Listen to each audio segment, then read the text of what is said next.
नमस्कार. आज आपण नवरात्री स्पेशलमध्ये उपवासाचा आलू पराठा कसा बनवायचा ते पाहणार आहे. अगदी हा पराठा मऊ लुसलुशीत तयार होतो, टम्म फुगतो. त्यासाठी मी योग्य प्रमाण व्हिडिओमध्ये सांगितलं आहे. चला रेसिपीला सुरुवात करू. पण त्याआधी चॅनलवर नवीन असेल तर चॅनलला सबस्क्राईब करा, तसेच व्हिडिओला लाईक आणि कमेंट करा. उपवासाचा आलू पराठा बनवण्यासाठी इथं मी 1 वाटी साबुदाणा घेतला आहे. साबुदाणा मी इथं हा कच्चाच घेतला आहे. त्यानंतर त्याच वाटीने मोजून मी इथं पाव वाटी भगर घेतली आहे, किंवा याला वरई किंवा वरईचे तांदूळ देखील म्हणतात. वरीचे तांदूळ काही ठिकाणी म्हणतात. भगर घेतली आहे मी पाव वाटी. तुम्ही घरातील कोणती 1 वाटी सेट करू शकता. सर्वप्रथम एका पॅनमध्ये घेतलेला जो 1 वाटी साबुदाणा आहे तो आपल्याला भाजून घ्यायचा आहे. खूप कलर चेंज नाही होऊ द्यायचा, फक्त हलकासा भाजून घ्यायचा आहे. 2 ते 3 मिनिटं. 2 ते 3 मिनिटात साबुदाणा आपल्याला चांगला भाजून घ्यायचा आहे.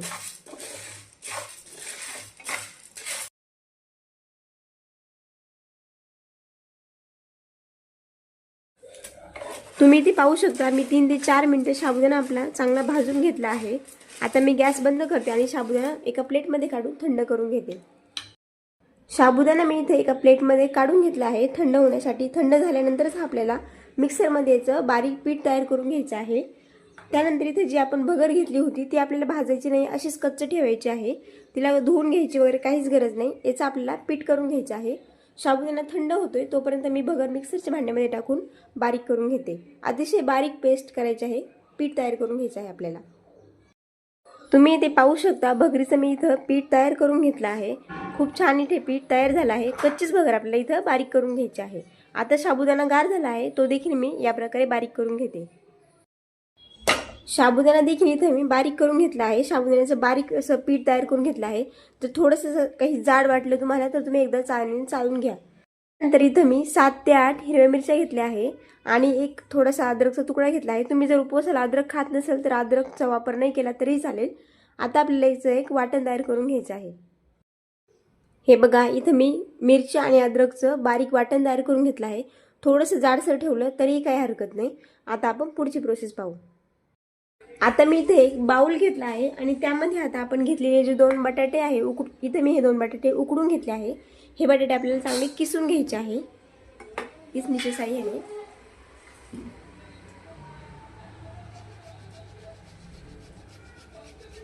दोन्ही बटाटे आपल्याला किसून घ्यायचे आहे. तुम्हाला पराठ्याचं प्रमाण जास्त बनवायचं असेल तुम्ही जास्त बटाटे घेतले तरी चालेल.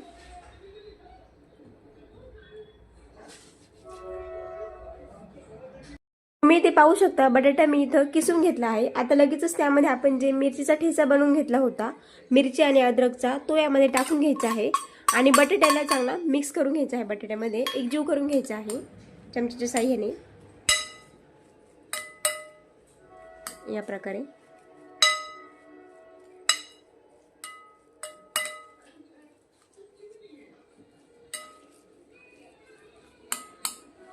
हे बघा इथं मी पूर्ण बटाट्याला आपला ठेचा आहे तो असा एकजीव करून घेतला आहे.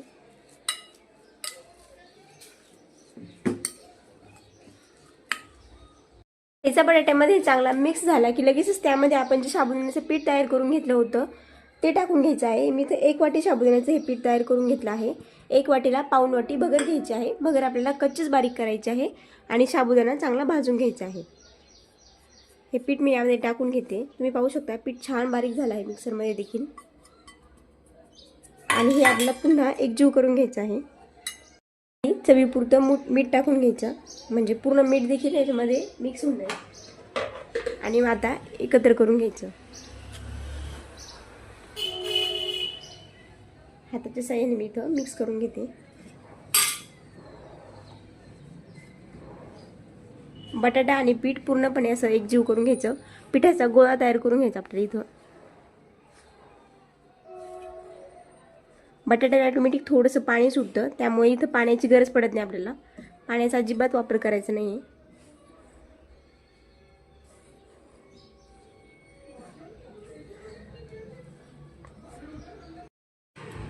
पीठ इथे मी मळून घेते, परंतु मला थोडंसं हे पीठ असून थोडंसं घट्टसर वाटते. त्यासाठी मी इथं फक्त 2 ते 3 चमचे पाण्याचा वापर करते.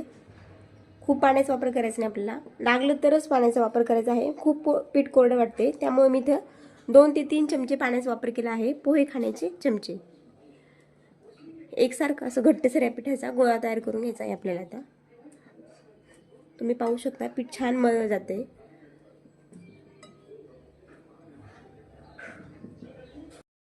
तुम्ही पाहू शकता इथं मी हा आपल्या पिठाचा गोळा तयार करून घेतला आहे. आता हा रेस्ट करण्यासाठी 10 ते 15 मिनिटं ठेवायचा आहे, कारण की आपण याच्यामध्ये साबुदाणा कच्चाच भाजून वापरलेला आहे, त्यामुळे तो बटाट्यामध्ये चांगला मिक्स होईल आणि साबुदाणा देखील फुलेल. पीठ आपलं अजून छान तयार होईल. त्यासाठी इथं मी झाकण ठेवते आणि 10 ते 15 मिनिटं आपल्याला हे रेस्ट करायला ठेवायचं आहे. आणि मी तुम्हाला सांगायचं विसरले, आपण जी भगरीची पावडर तयार करून घेतली होती, पीठ तयार करून घेतलं होतं, ते 2 चमचे आपल्याला आधीच बाजूला काढून ठेवायचं आहे. आपण जेव्हा पराठे लाटतो तेव्हा आपल्याला हे लाटण्यासाठी मदत होईल. त्यासाठी हे आपल्याला आधी बाजूला काढून ठेवायचं आहे. आपलं आलू पराठ्याचं पीठ रेस्ट होते तोपर्यंत पराठ्यासोबत खाल्ली जाणारी जी बटाट्याची भाजी आहे ती आपण तयार घेऊ. त्यासाठी तुम्ही पॅनमध्ये 1 चमचा तेल टाकलं आहे. तेल मी तर शेंगदाण्याचं वापरलं आहे. तुम्हाला हवं असेल तर तुम्ही तर तुपाचा वापर करू शकता. त्यामध्ये मी आता 1 छोटी वाटी शेंगदाणे घेते आणि हे आपल्याला चांगले असे फ्राय करून घ्यायचे आहे. तुम्हाला हवं असल्यास तुम्ही जेव्हा बटाटे उकडता तेव्हाच आपल्याला हे शेंगदाणे उकडून घ्यायचे आहे, त्याने खूप छान चव लागते. परंतु आज मी उकडले नाही, त्यामुळे मी ते शेंगदाणे आहे ते तळून घेते. 2 ते 3 मिनिटं घेते. शेंगदाणे चांगले फ्राय करून घ्यायचे, आपल्याला तळून घ्यायचे. शेंगदाणे उकडून घेते त्याने अजून छान चव लागते. शेंगदाणे मी इथं तळून घेतले आहे. थोडेसे अजून लालसर आपल्याला करून घ्यायचे आहे.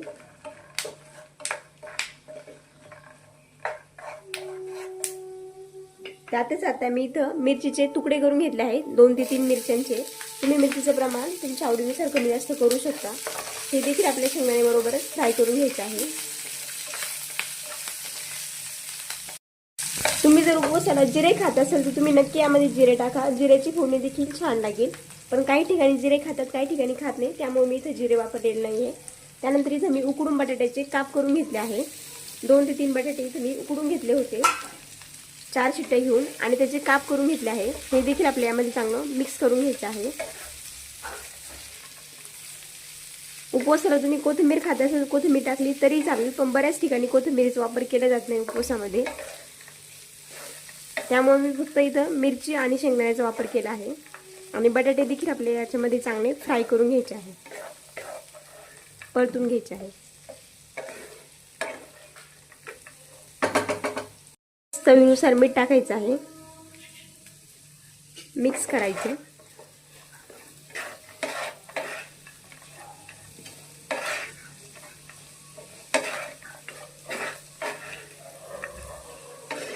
इथं आपली ही बटाट्याची भाजी तयार झाली आहे. पण त्यावर एक झाकण ठेवायचं आणि 3 ते 4 मिनिटं वाफ काढून घ्यायची. इथं मी 2 ते 3 मिनिटं ही वाफ काढून घेतली आहे. आणि इथं आपली ही उपवासाची बटाट्याची भाजी तयार झाली आहे. हे एका मी प्लेटमध्ये काढून घेते. आता आपण लगेचच पराठा तयार करून घेऊ.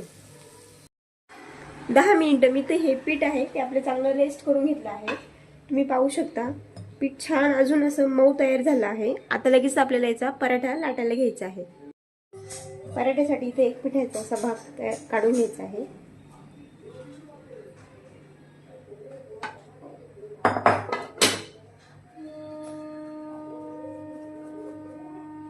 पीठ छान आपलं मऊ तयार झालं आहे. मस्त मऊ लुसलुशी. 10 मिनिटं रेस्ट केल्यानंतर साबुदाणा आहे तो आपल्या चांगल्या याच्यामध्ये फुलतो आणि पीठ छान तयार होतं. हळूहळू आपला हा पराठा लाटून घ्यायचा आहे हलक्या हाताने. त्यावर थोडंसं भगरीचं पीठ टाकायचं आहे, म्हणजे पराठा चिटकणार नाही. त्यासाठीच आपल्याला 2 ते 3 चमचे पीठ आधी थोडंसं काढून घ्यायचं आहे बाजूला. तुम्हाला हवे त्या आकारात तुम्ही इथं पराठा लाटून घेऊ शकता.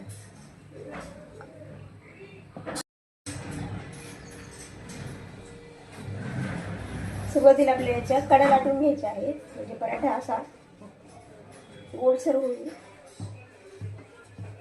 इझिली लाटला जातो, खूप काही प्रॉब्लेम येत नाही.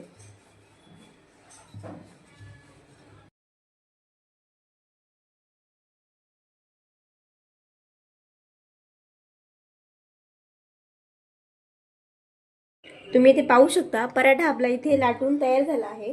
मी इथं हा खूप पातळ नाही आणि खूप जाड नाही, या प्रकारे हा पराठा लाटून घेतला आहे. आता लगेचच आपल्याला इथं हा पराठा भाजून घ्यायचा आहे. त्यामुळे मी थोडंसं 1-2 थेंब तेल टाकलं होतं. तवा चांगला गरम करून घेतला आहे आणि आता पराठा आपल्याला भाजून घ्यायचा आहे. तुम्ही पाहू शकता पराठा छान आपला इथं असा फुलतोय. याची मी बाजू चेंज करून घेते. वाव, तुम्ही पाहू शकता छान पराठा आपल्या इथं भाजला जातोय.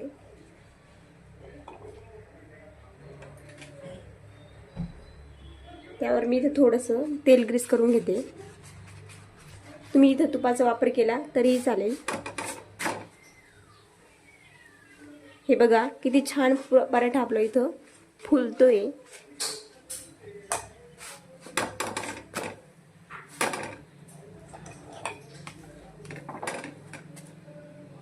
हे बघा खूप छान आपला इथं हा आलू पराठा उपवासाचा तयार झाला आहे.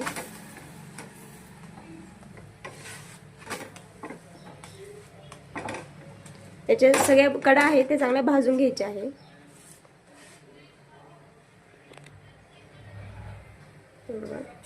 छान फुललाय. दोन्ही बाजू आपल्या याच्या इथे चांगले छान भाजून झाले आहे. एका प्लेटमध्ये काढून घेते.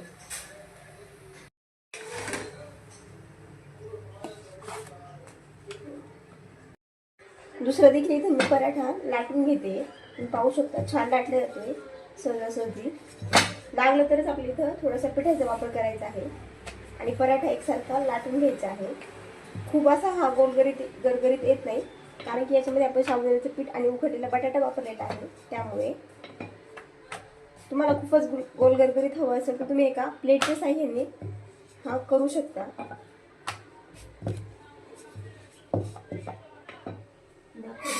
करून एक अशी गोल प्लेट घ्यायची. हे बघा या प्रकारे देखील तुम्ही हा पराठा असा करू शकता. थोडासा लाटून घेते.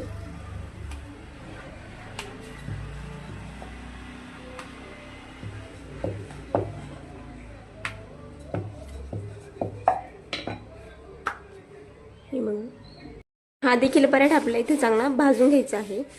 एक बाजू भाजली की मी याला पलटी करते आणि याच्या दोन्ही बाजू आधी आपण पराठा भाजून घेतला अगदी त्याचप्रमाणे छान भाजून घ्यायचे आहे. आता मी लगेचच बाकीचे पराठे आपले तयार करून घेते, परंतु मी हे प्लेटच्या साह्याने तयार करणार नाहीये. आधी आपण ज्या प्रकारे पराठा तयार केला अगदी त्याच प्रकारे तयार करणार आहे. तुम्ही पाहू शकता पराठा किती छान मऊ लुसलुशीत तयार झाला आहे. हे बघा या प्रकारे मी आपले बाकीचे पराठे आहे ते लाटून घेते. आता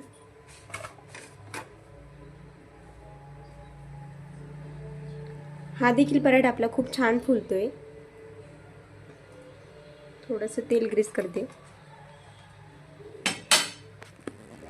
हे बघा